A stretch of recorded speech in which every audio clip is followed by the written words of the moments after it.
취업을 뽀개서 큐레이션해주는 쉽보 코디 여의도 TMI 권혁 중입니다. 오늘은요, 한국관광공사에 대해서 알아볼 겁니다. 또 한 가지 2020년 공기업에 대해서 우리가 같이 또 알아보려고 합니다. 그래서 같이 한번 알아볼 텐데요. 자, 먼저 한국관광공사에 대해서 먼저 우리가 한번 기관에 대해서 좀 알아봐야 되겠죠. 설립일은요, 1962년 6월 26일이고요. 기관장은 현재 안영배 사장으로 되어 있습니다. 인원 현황은 587명 정도 되어 있고요. 평균 연봉은 8,100만 원 정도의 리스트가 되어 있습니다. 그래서 기관 분석 우리가 보통 보면 공기업 같은 경우에는 매출액, 영업이익 중요치 않다고 말씀드렸잖아요. 어느 정도로 예산을 잘 국민 복지를 위해서, 국민 경제를 위해서 소화시켰느냐, 이런 것이 굉장히 중요하겠죠. 자, 좀 더 깊게 들어가 보겠습니다. 1인당 평균 보수액 까봤더니 어떻게 돼 있나요? 예산이 8,100만 원 정도 그래서 되어 있고요. 상시 종업원 수 587명 되어 있고요. 근속연수 가보니까 19년 되어 있는데 남자가 21년이에요. 그런 거 보면은 이제는 평균 공기업치고 남성 근속연수가 굉장히 높다. 이렇게 좀 우리가 평가해 볼 수 있겠고, 그만큼 여러분 다니시기에 굉장히 좋은 공기업 중에 하나다라는 거 우리가 볼 수 있겠죠. 그래서 굉장히 디테일하게 좀 정규직에서 알아봤고, 근데 여러분께서 가장 궁금해하는 거 바로 이제 신입 이제 사원 초임일 것 같습니다. 봤더니 기본급이 한 3,400에 총합해서 성과급 빼고요.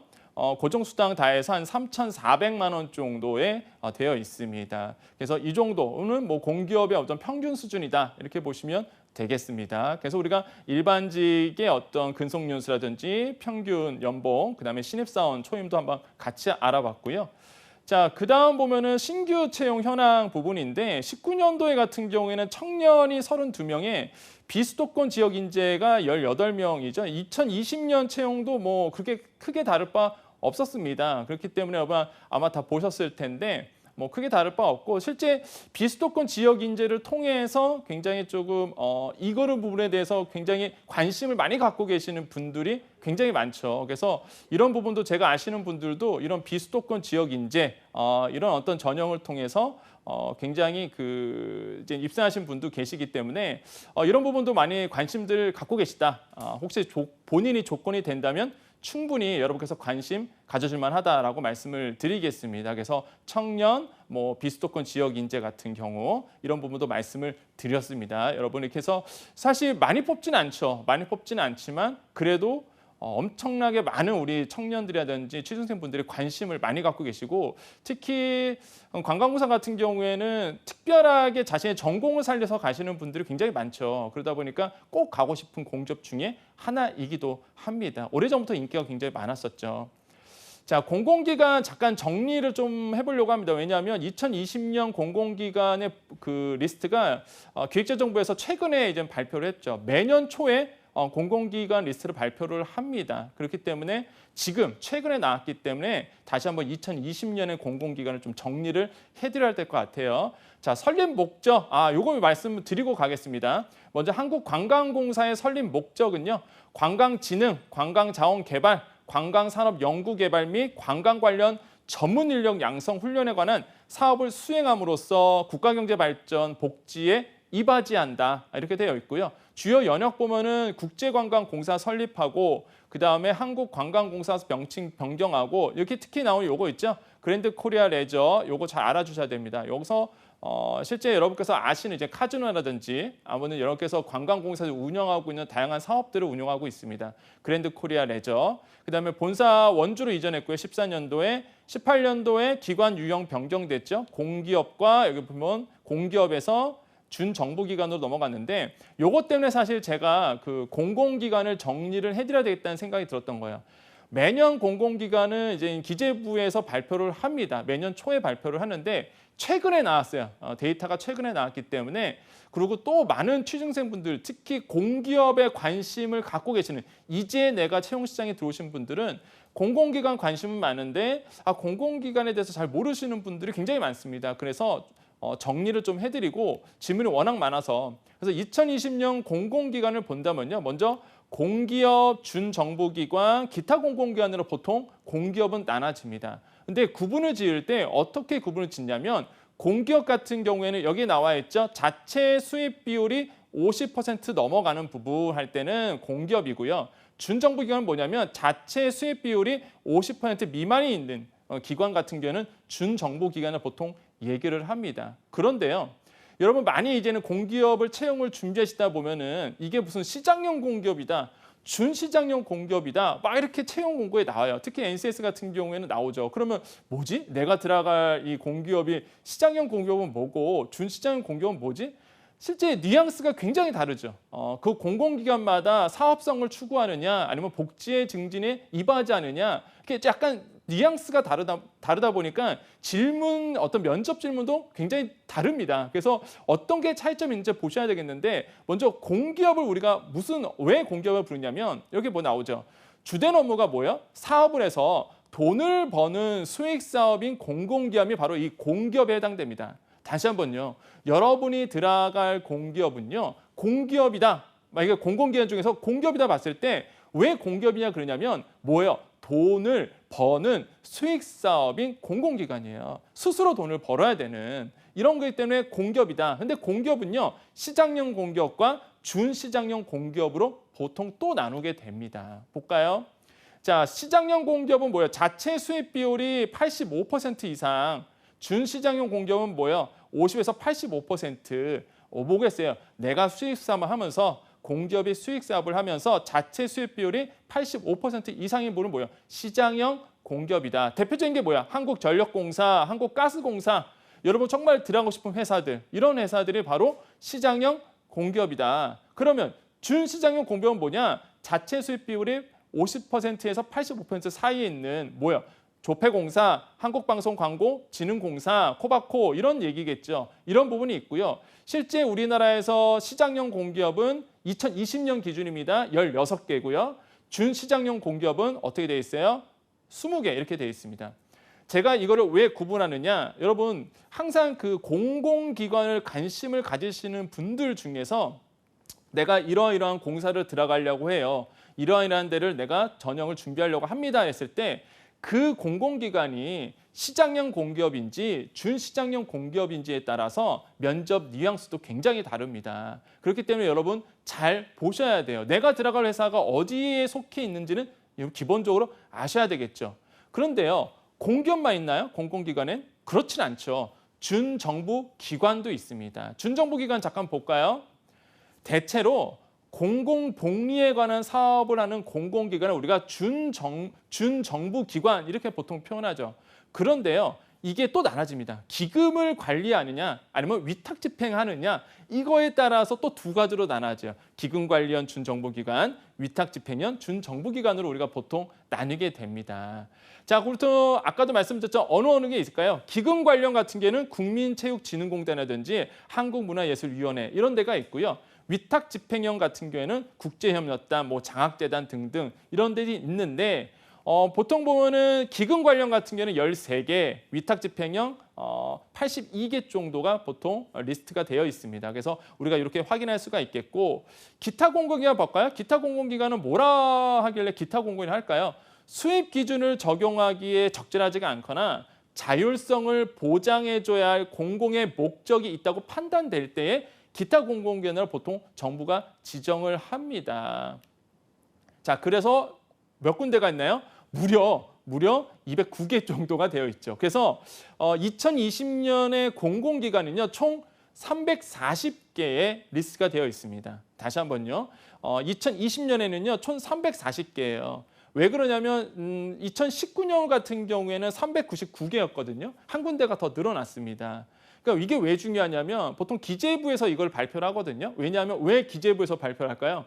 그렇죠. 예산을 집행하는데 바로 돈을 주는 데가 기재부입니다. 그래서 보통 이런 공공기관의 유형이라든지 공공기관의 편입이라든지 이런 거를요. 보통 기재부에서 연초에 이제 발표를 합니다. 이거에 따라서 이제 모든 게 이제 달라지는 거죠. 왜냐하면 공공기관이었다가 빠지는 데도 있고요. 아니면 공공기관이 아니었는데 기타 공공기관으로 들어오는 기관도 있거든요. 그러다 보니까 잘 보셔야 돼요. 그래서 여러분 연초에 항상 잘 보셔야 된다.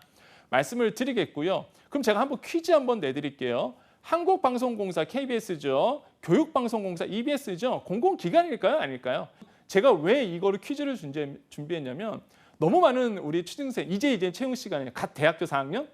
한국자만 들어가면 다 공공기관인지 아는 거예요. 그게 좀 안타깝더라고요. 그래서 엉뚱하게 질문을 하시고 또 엉뚱하게 준비하신 분 계시는데 어떻게 될까요? 언론의 독립성을 보장하기 위해서 공문법이라 보통 얘기하죠. 공공기관의 운영에 관한 법률, 공문법에 의해서 아예 공공기관으로 지정할 수 없다고 못 박아놨습니다. 그건 공공기관 아니에요. 그럼 두 번째, 금융감독원과 한국거래소는 공공기관일까요?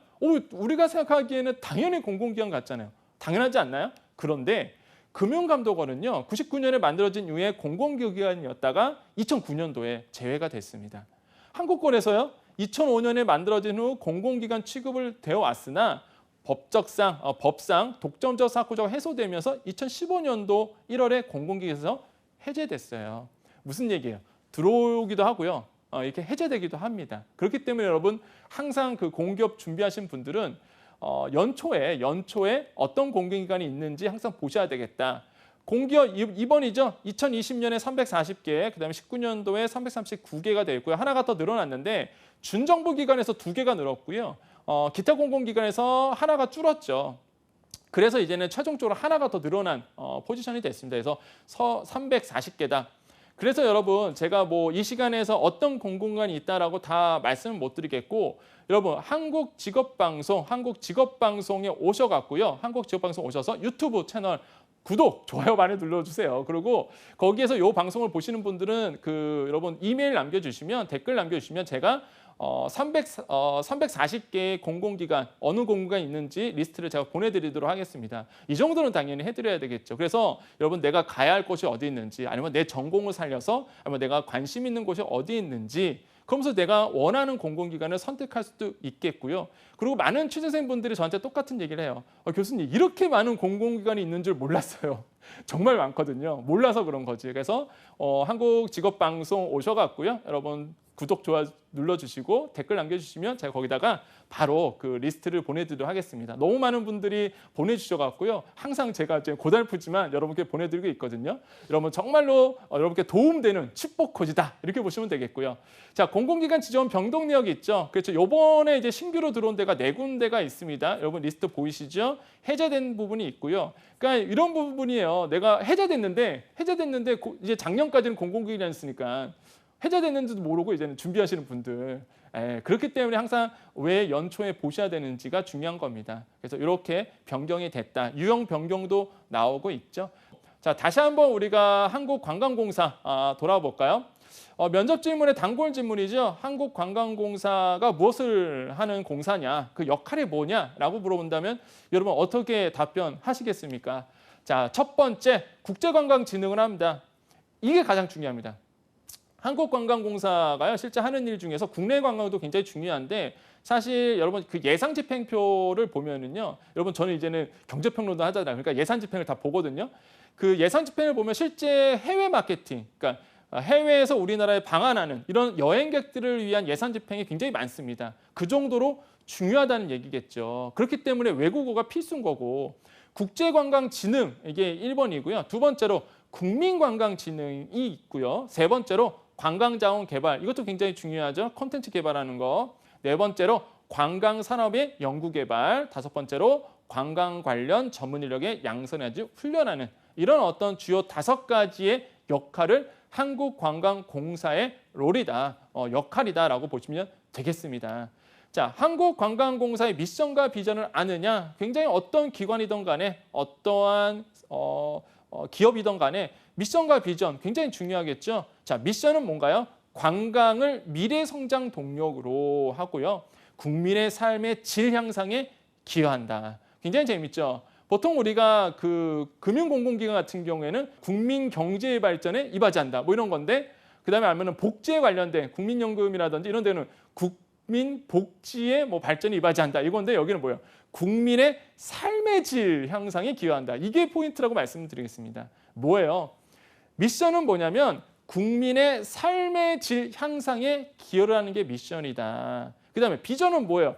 지속 가능한 성장과 균형 발전을 선도한다. 관광이라는 사람이 그렇죠. 그렇기 때문에 이 두 가지 단순히 넘어갈 게 아니다. 항상 아이덴티티, 그 기관의 철학은 항상 정체성은 잘 인지하고 있어야 되겠다라고 말씀을 드리겠고요.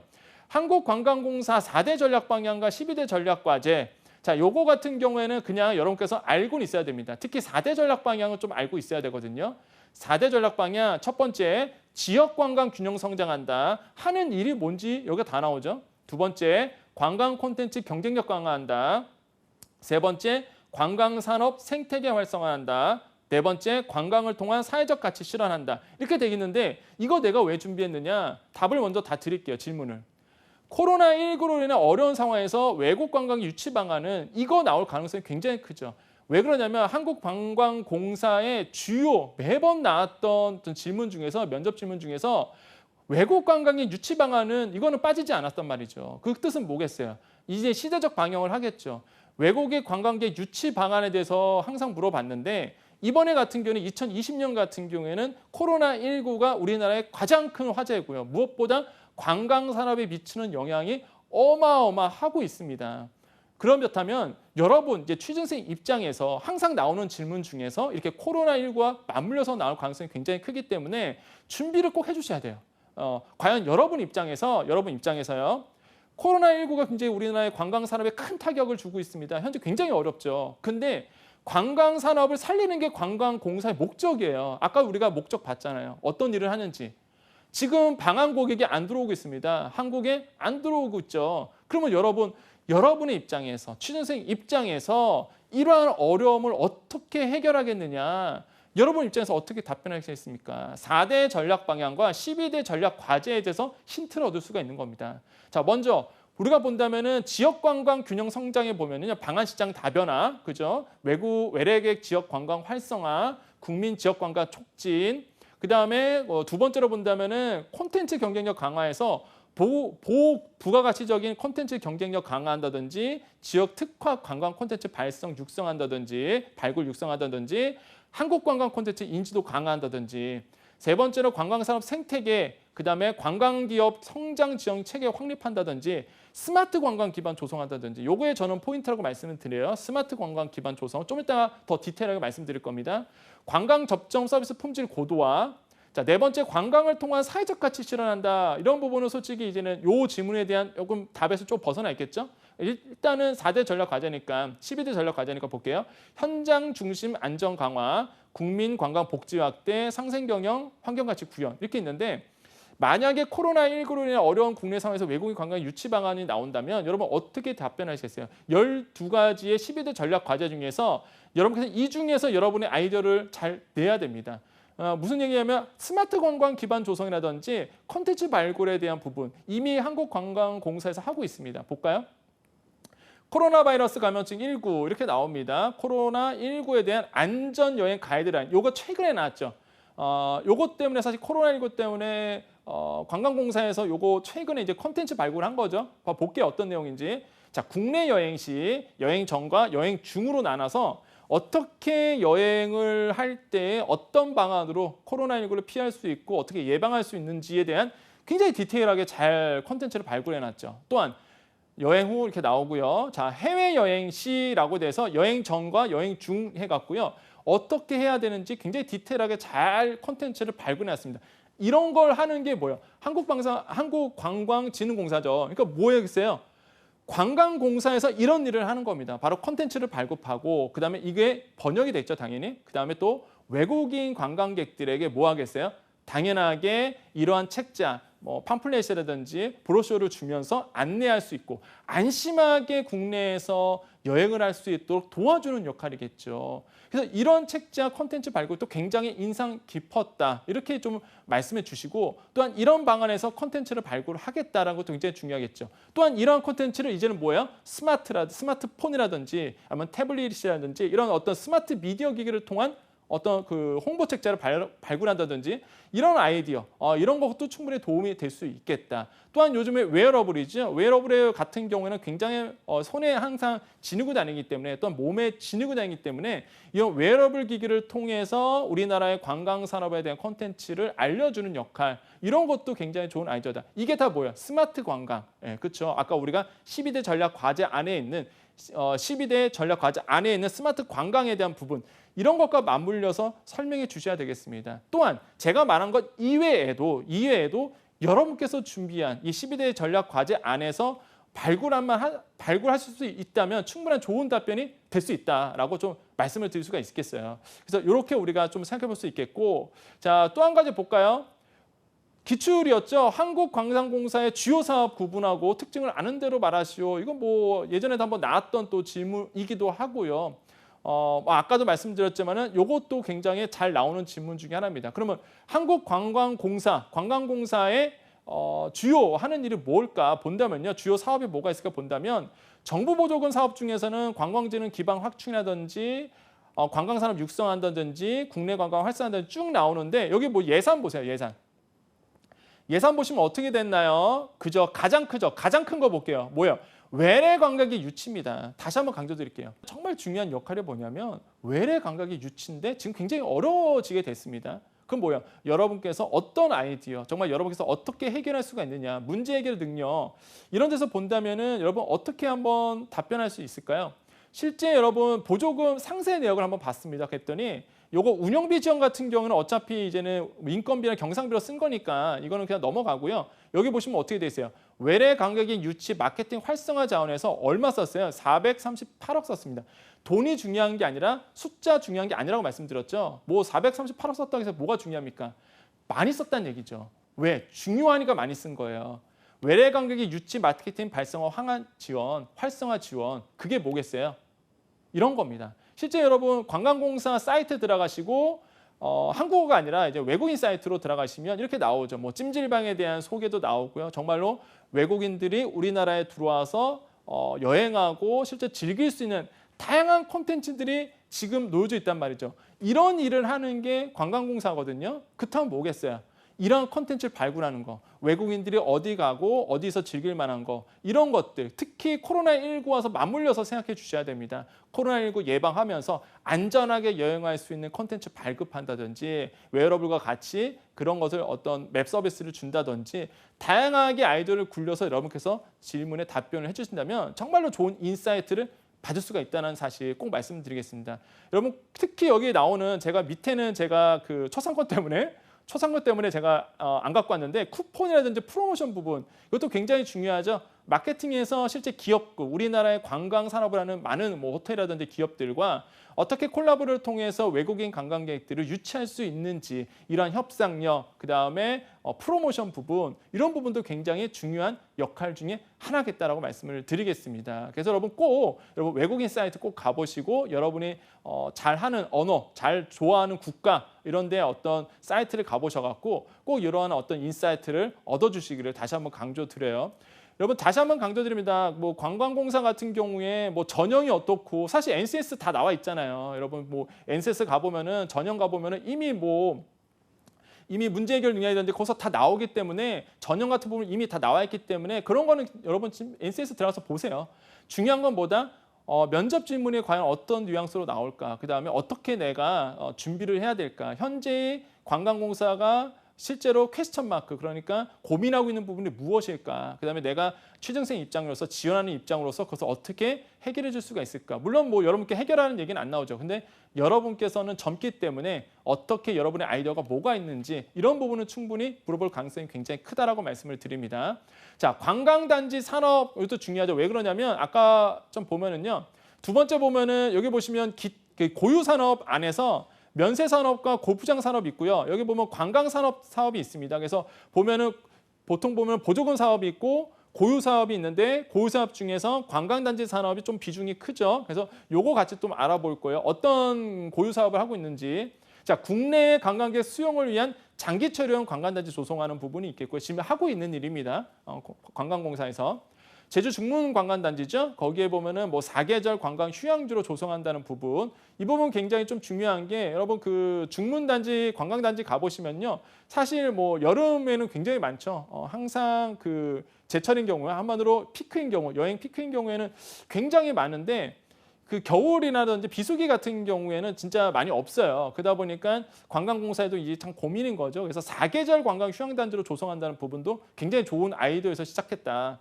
자, 그다음에 해남 관광단지죠. 뭐 신해양 시대를 대비한 서남 해양권의 관광 거점 지점으로 만들겠다는 부분. 내장산 리조트 관광단지, 뭐 가을철, 그렇죠? 네, 낙엽 보러 오시는 분들, 또 산행하시는 분들, 이런 분들을 편중 해상, 아까 말씀드렸던 부분이죠. 편중 해상 해소 및 지역 경제 활성화 부분, 이런 부분도 관광공사에서 항상 고민하는 부분이다라고 말씀을 드리겠습니다. 또한 전북 지역 관광 거점 활용을 목표로 정읍시와의 협약 체결로 조성이 됐다. 이런 부분도 실제 여러분께서 이제 들어가서 하셔야 될 일이겠죠. 아까도 말씀드렸지만 프로모션 아니면은 콜라보레이션, 어떤 지역과 맞물려서 아니면 어느 기업과 맞물려서 여러분께서 관광공사, 특히 해외에서 오시는 분들에게 관광 콘텐츠를 제공해 줄 수 있는 부분, 이런 부분이 굉장히 중요하다고 말씀을 드리겠습니다.